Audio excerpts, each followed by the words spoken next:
sempre uma conversa interessante para você aqui na Colmeia FM, no oferecimento da Uningá.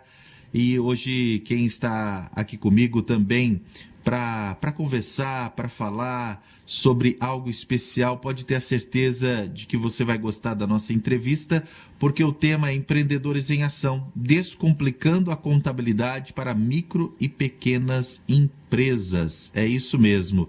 A professora a professora Ana Carolina está aqui junto com a gente. Professora Ana Carolina, ela que é contadora, registrada pelo Conselho Regional de Contabilidade do Paraná, tem experiência profissional na área societária, fiscal, departamento pessoal, atualmente é professora universitária, coordenadora do curso de Ciências Contábeis Presencial EAD da nossa Uningá, Centro Universitário, e professora colaboradora da Universidade Estadual do Paraná. Professora Ana Carolina, seja muito bem-vinda aqui ao estúdio da Colmeia FM. Bom dia. Bom dia, muito obrigada. É um prazer estar aqui com vocês essa manhã. E hoje nós vamos falar sobre um tema muito importante. Até a gente já começou aqui a conversar fora do ar, porque é um tema que atinge muita gente. Empreendedores em ação, descomplicando a contabilidade para micro e pequenas empresas. E eu começo, professora, fazendo a seguinte pergunta. Quais são as principais diferenças entre o microempreendedor individual, o famoso MEI, e o Simples Nacional? Bom, então, novamente, bom dia. Primeiramente, eu gostaria de dizer que esse é um assunto que interessa a todos, porque desde o microempresário, a micro e pequenas empresas. Por quê? Porque todos que vão começar um negócio necessitam entender um pouquinho, se for de contabilidade, um pouquinho de quais são os seus direitos e obrigações. Então, quando nós falamos, poxa, como que eu começo um negócio? Será que eu abro um MEI? Ou será que eu procuro um escritório de contabilidade e já preciso abrir uma empresa como Simples Nacional? Ou qual a diferença? Bom, a primeira dica que eu dou para quem quer começar um empreendimento ou quem já está empreendendo é verificar a sua atividade. Ou seja, se você é um empresário que tem um ramo de atividade que é permitido pelo microempreendedor individual, ser um microempreendedor individual, que isso pode ser desde prestação de serviço, comércio e indústria. Só que isso tem que ser verificado se é permitido o enquadramento como microempreendedor individual. A primeira dica que eu vou dar é verificar o seu faturamento, a sua estipulação de faturamento ao longo do ano corrente. Por quê? Porque se você ultrapassar o valor atualmente de R$81 mil no ano, você é desenquadrado no MEI e você tem que ter ciência que existe algumas burocracias específicas que eu vou falar ao longo da nossa entrevista. Mas agora, a principal diferença é verificar se você não vai ultrapassar o valor dos 81 mil no ano, bem como se a sua atividade comporta o registro de apenas um único funcionário, porque o MEI não permite que você registre mais de um funcionário. Digo isso pela atual lei existente. Nós temos um projeto de lei que está tramitando, agora já foi aprovado no nosso Congresso, mas ainda está em tramitação. E ela prevê, provavelmente, para o ano que vem, que vai haver um aumento no faturamento anual do MEI para 130 mil, bem como a contratação de mais um funcionário. Só que eu deixo claro, pessoal, que isso ainda não está em vigor. O que está em vigor ainda é os 81 mil anual e a contratação de um único funcionário. Porque, às vezes, as pessoas vão procurar na internet e a primeira coisa que fala é alteração do MEI. Uhum. E muitos pensam, poxa, o MEI alterou. Já está em 130 mil. Uhum. E isso pode dar uma complicação tremenda. Até porque, se você ultrapassar mais de 20% dos 81 mil, você terá que retroagir a janeiro do mesmo ano. Eu vou explicar isso com mais detalhes um pouquinho mais para frente, mas isso tem que se prestar muita atenção. E aí, voltando à questão do Simples Nacional, atividades que têm perspectivas, né, de faturar acima de 81 mil, bem como atividades que não são permitidas pelo microempreendedor individual. Então, tem várias atividades que não são permitidas. Então, a primeira dica sempre é verificar, posso, pela minha atividade, ser MEI? Se eu posso, ok. Eu vou faturar a média até 81 mil no ano? Sim, então beleza. E apenas com um funcionário eu consigo levar o meu negócio? Se sim, então pode se enquadrar como um microempreendedor. É uma ótima opção para iniciar o seu negócio. Agora, se você tem perspectiva de uma necessidade de ter mais de um funcionário e faturar mais de 81 mil no ano, bem como, às vezes, uma atividade que não é permitida dentro do MEI, a principal opção é, sim, já iniciar uma empresa dentro do Simples Nacional, no qual requer o acompanhamento daí de um contador. E só uma última observação, o MEI, ele não é obrigatório, né, ter escrituração contábil, então você, microempreendedor, não é necessário ter MEI. Mas eu aconselho sempre estar verificando as necessidades de obrigações de entregas, como a declaração anual do MEI, que é uma obrigação mesmo, passível de multa. Perfeito. Então vamos falar um pouquinho o que é mais vantajoso, abrir um MEI ou uma empresa no Simples Nacional? Bom, essa segunda questão, ela está muito interligada à primeira. O que é mais vantajoso? O mais vantajoso será aquilo que vai ser primeiro permitido por lei.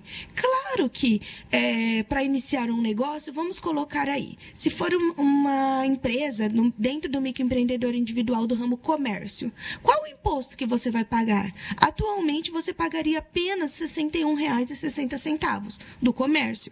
Já a prestação de serviço, você pagaria aí um montante de R$ 65,60. Então, são realmente impostos baixíssimos. E o que comporta esse pagamento das MEI? Comporta exatamente o INSS e também, dependendo da atividade, um valor bem pequenininho ali referente ao ICMS, que é o Imposto de Circulação de Mercadoria, se for comércio ou indústria. E o que isso chama muita atenção. Só que o que tem que ser observado? Se você realmente pode ser um MEI e se você vai comportar referente ao seu faturamento. O microempreendedor individual, eu indico muito para aquelas pessoas que são, por exemplo, uma dona de casa que produz doces e vende, uma pessoa que presta serviço, até mesmo as diaristas.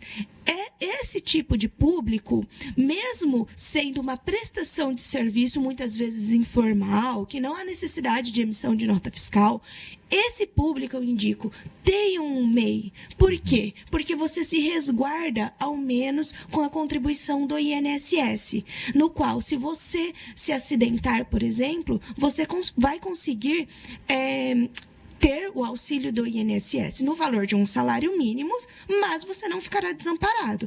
Então, principalmente para esse público, eu sempre oriento, olha, tenha um MEI, porque muitas vezes é complicado recolher como autônomo, né? Porque o valor do INSS é um pouco mais elevado para o recolhimento, mas no MEI não.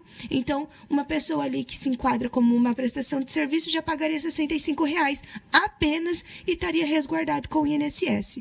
Já as empresas que vão para o Simples Nacional são empresas que têm um faturamento realmente um pouco maior ou, né, o ramo de atividade não se enquadra como MEI.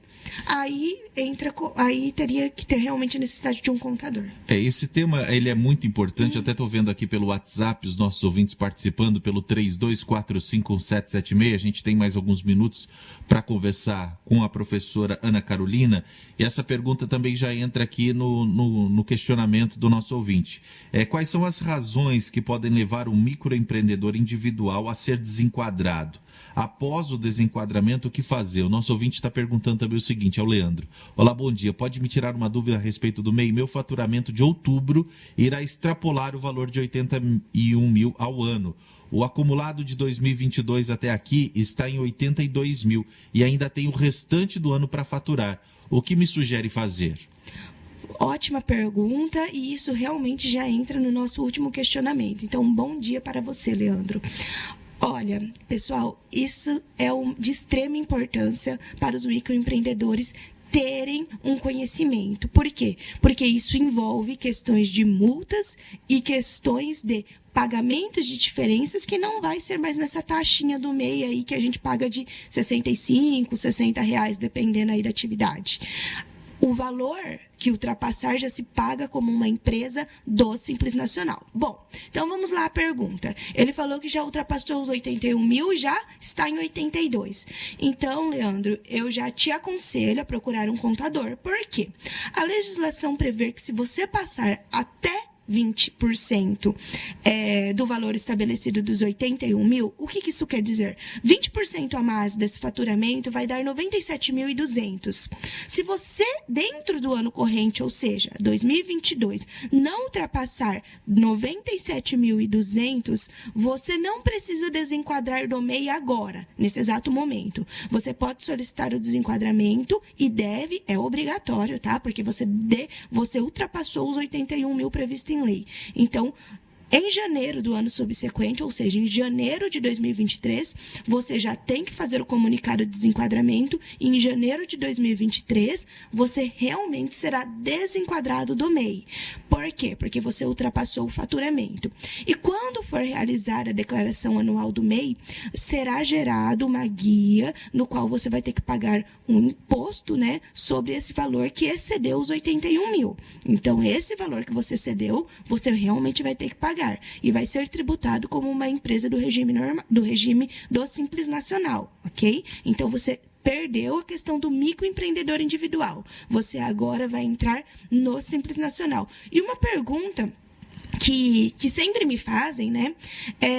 Mas eu saí do MEI e agora eu tenho que abrir uma nova empresa? Ou eu tenho que fechar esse MEI e abrir uma empresa no Simples Nacional? A resposta é não.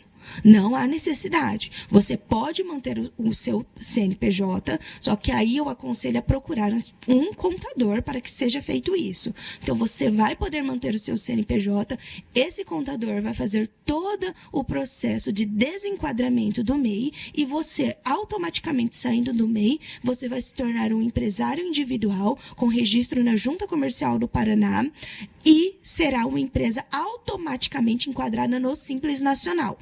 Ou seja, você vai se tornar uma microempresa, podendo faturar até 180 mil no ano, ou uma empresa de pequeno porte, onde já é um faturamento mais elevado de 4 milhões e 800. Mas, automaticamente, você se torna uma empresa no Simples Nacional. Okay? Não há necessidade de baixar a empresa, não há necessidade de baixar o seu MEI. Então, o seu tempo de CNPJ, o que é muito importante para as empresas aí que precisam de financiamento junto ao banco, enfim, para várias questões, é bom ter um tempo legal de CNPJ. Então, não baixe. Você que é MEI, não baixe o seu CNPJ. Procure um contador e peça para ele migrar, né, alterar para ou uma sociedade limitada, mas o primeiro passo você vai se tornar um empresário individual, com registro na Junta Comercial do Paraná. Aí, se posteriormente você quiser se tornar uma sociedade limitada, ingressar um sócio, isso daí é totalmente possível dentro da Junta Comercial. Para a gente fechar, tem mais duas perguntas. Bom dia. MEI tem direito à aposentadoria contribuindo com o INSS? E a outra aqui, bom dia. Sou diarista e gostaria de saber onde tenho que ir para ser MEI para pagar essa taxa de R$ 65?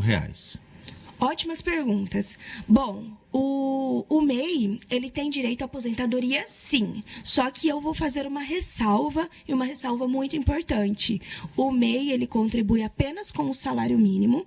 Então, se você for aposentar, você não tem, contribuindo apenas com o MEI, possibilidade de aposentar com outro valor que não seja o salário mínimo.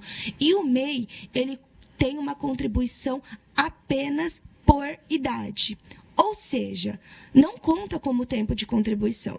Hoje, nós temos uma legislação aí que prevê em torno a média de 65 anos para as pessoas aposentarem.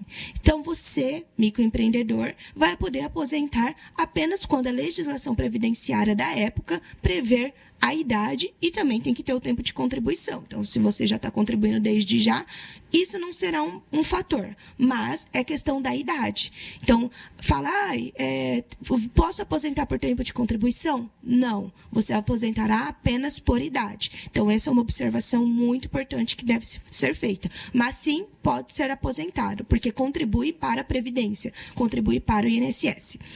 A segunda questão foi sobre aonde você deve ir. Eu aconselho, né, para quem não tem um domínio sobre o computador, porque é muito fácil abrir um MEI ressalvo, verifiquem se está no GovBR, quem for procurar pela internet GovBR, o site do microempreendedor individual no GovBR. Porque tem sites patrocinados que tentam pegar, né? Cobrar taxas, né? Exatamente. Pessoal, MEI não cobra taxa. O nosso governo não cobra taxa para abertura, nem alteração e nem encerramento. Então, se vocês entrarem em um site aí que estiver cobrando qualquer taxa, cai fora. Isso não é um site não é um site do governo. Então, sempre procurem os sites que tenham GovBR. Mas, enfim, você pode fazer sozinho, não precisa da figura de um contador e nem de um terceiro para fazer isso. Mas se você tem dificuldade ou uma certa incerteza, eu aconselho vocês a procurarem aqui ao lado da prefeitura, a sala do microempreendedor. Eles atendem, eles fazem abertura de MEI, eles fazem alteração, eles fazem encerramento, inclusive fazem até a declaração anual. Então, procurem ali na prefeitura a sala do microempreendedor, que eles dão todo esse suporte, inclusive explicam, né, dúvidas que sempre são passíveis de ter. É um tema, minha gente, que traz muitas dúvidas para os nossos ouvintes. Estou vendo aqui, mas infelizmente a gente não tem mais tempo. São 9h20. Eu conversei com a professora universitária, coordenadora do curso de Ciências Contábeis, presencial EAD da Uningá, Centro Universitário Ingá, aqui de Maringá, professora colaboradora na Universidade Estadual do Paraná, professora Ana Carolina. Muito obrigado pela sua presença, parabéns pelo seu trabalho. Muito obrigada, tenha um excelente dia.